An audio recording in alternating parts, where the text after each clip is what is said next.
নমস্কার বন্ধুকে স্বাগত জানাচ্ছি তোমাদের ইউটিউব চ্যানেল ডব্লিউবি জব রিপোর্টে। তো বন্ধুরা, সমস্ত কন্ট্রাকচুয়াল অস্থায়ী কর্মীদের থেকে বেতন বৃদ্ধি সংক্রান্ত তথ্য চাওয়া হলো। মানে বেতন বৃদ্ধি করার জন্য সংক্রান্ত যে তথ্যগুলো রয়েছে সমস্ত ইমেলের মাধ্যমে সমস্ত ডিপার্টমেন্টে পাঠিয়ে দেওয়া হয়েছে এবং সেখান থেকে তাদের সংক্রান্ত তথ্য চাওয়া হলো। কি কি? কর্মীর নাম, তার পিতার নাম, স্বামীর নাম, পদবি, কর্মস্থল, নিয়োগের তারিখ এবং বর্তমান মাসিক সম্মানীয় বেতনের কথা।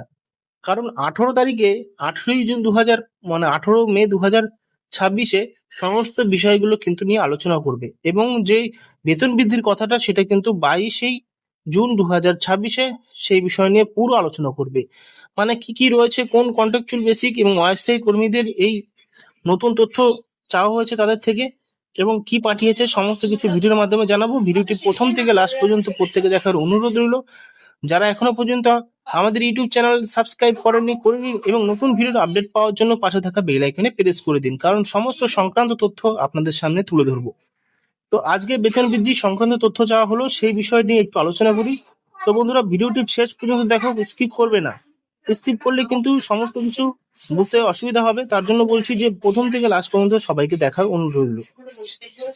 এই সংক্রান্ত তথ্য কি কি পাঠাতে বলা হয়েছে? কর্মীর নাম, তার বাবার নাম, যদি মহিলা হয়ে থাকেন তার স্বামীর নাম, পদবি, কর্মস্থল বা দপ্তর, অফিস, প্রতিষ্ঠান, ঠিক আছে, নিয়োগের তারিখ, কাজের মোট মেয়াদ, বর্তমান মাসিক সম্মানী মানে বেতন, শিক্ষাগত যোগ্যতা, ব্যাংকের নাম, অ্যাকাউন্ট নম্বর, আধার নম্বর, মোবাইল নম্বর এবং কর্মীর বিভাগের পক্ষ থেকে জাস্টিফিকেশন। ঠিক আছে, এটা হলো জাস্টিফিকেশন ফর স্যালারি ইনক্রিজের জন্য এই নিয়োগ বার্তা দিয়েছে এবং সংক্রান্ত তথ্যগুলো চাওয়া হয়েছে।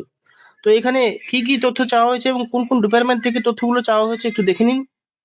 এই তথ্যটা চাওয়া হয়েছিল গ্রুপ ডি পোস্টে যারা কাজ করছেন তাদের জন্য এই পোস্টটা চাওয়া হয়েছে। এটা কন্ট্রাকচুয়াল এবং স্থায়ী পোস্ট, দুটো পোস্টের জন্য। এটা গ্রুপ ডি যারা ওয়ার্কার আছো, contractual, casual, daily rated group D A যারা রয়েছেন তাদের জন্য এখানে কিন্তু চাওয়া হয়েছে। এখানে কিন্তু সেই নোটিশটা দেওয়া হয়েছে এবং সেই হিসাবে সেই ডিপার্টমেন্ট থেকে এক্সেল সাইজে সমস্ত বিষয়গুলো কিন্তু সাবমিট করতে বলা হয়েছে ডিপার্টমেন্ট থেকে সমস্ত। তো চুক্তি ডি কর্মীদের তথ্য চাইলো, সাথে চাওয়া হলো সিভিক, আইসিডিএস, আশা আর ভিআরপি এর তথ্য অনুযায়ী দেখতে পাচ্ছ এটা কিন্তু সেই নোটিশটা দেওয়া হয়েছে এবং বলা হচ্ছে যে রাজ্যের বিভিন্ন দপ্তরে কর্মরত চুক্তিভিত্তিক casual, daily rated group D কর্মীদের তথ্য চাওয়া হয়েছে। জল সম্পদ উন্নয়ন দপ্তর রয়েছে, এছাড়াও চাওয়া হয়েছে সিভিক ভলেন্টিয়ার, আইসিডিএস কর্মী, আশা কর্মী, ভিআরপি মানে ভিলেজ রিসোর্স পার্সনদের তথ্য। সরকার সূত্রে জানা গেছে ডেটা সংগ্রহের উদ্দেশ্য ভবিষ্যতে নীতিগত সিদ্ধান্ত এবং নিয়মিতকরণ, বেতন কাঠামো নির্ধারণ বা শূন্যপদ নিয়োগ, প্রশাসনিক সম্মান করা।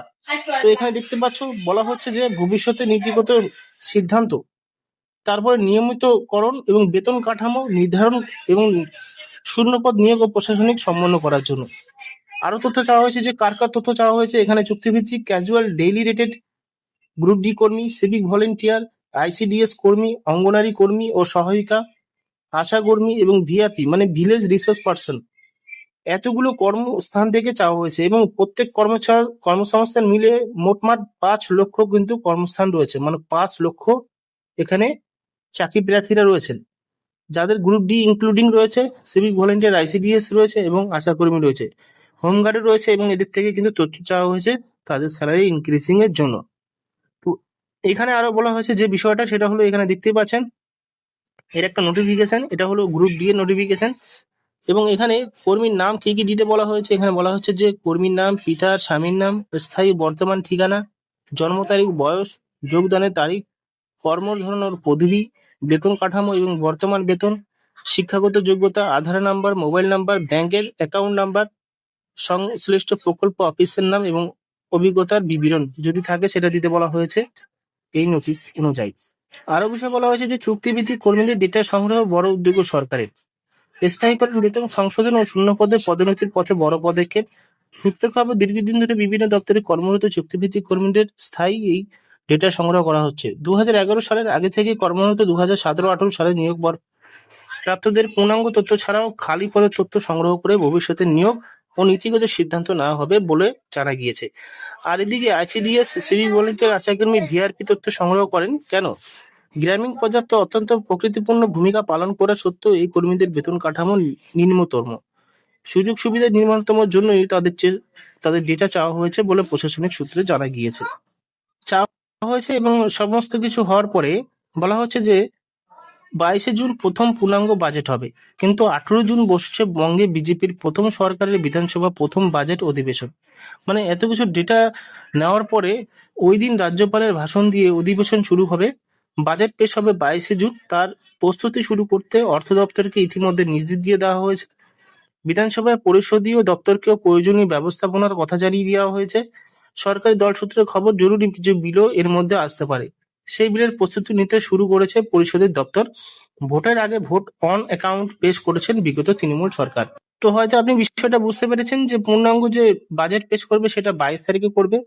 কিন্তু এই যে ডেটাগুলো নেওয়া হচ্ছে সমস্ত ডিপার্টমেন্ট থেকে, সিভিক ভলেন্টিয়ার, আইসিডিএস, ভিআরপি, এদের থেকে নেওয়া হচ্ছে এবং সমস্ত মানে যত কন্ট্রাকচুয়াল এবং সরকারি প্রতিষ্ঠানে চাকরি করছেন, সরকারি প্রতিষ্ঠানের সাথে লিঙ্ক আপ হয়েছে, তাদের সমস্ত কাজ থেকে ডেটা সংগ্রহ করতে বলা হয়েছে তাদের স্যালারি ইনক্রিজিং এর জন্য।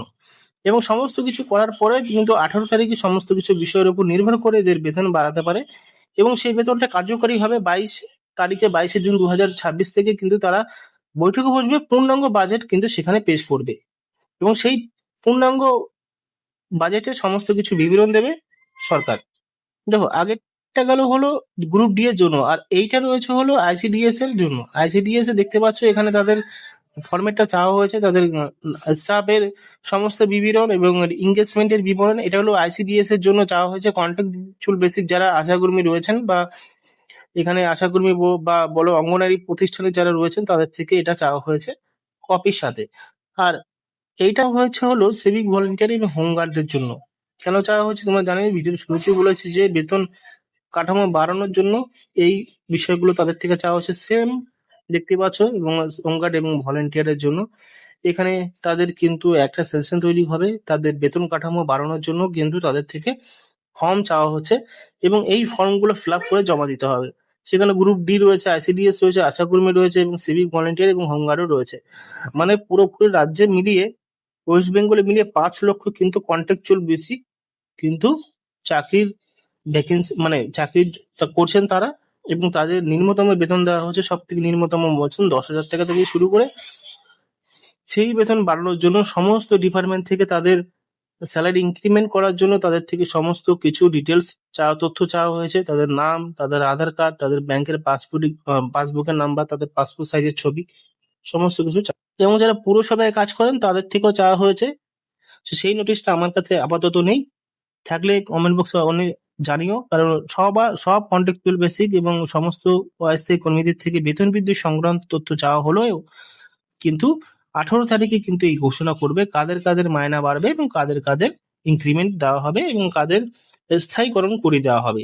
সাথে 22 তারিখে পুরো বিষয়টা সিদ্ধান্ত এসে এবং পূর্ণাঙ্গ সেখানে বাজেট পেশ করবে মাননীয় মুখ্যমন্ত্রী এখানে শুভেন্দু অধিকারী।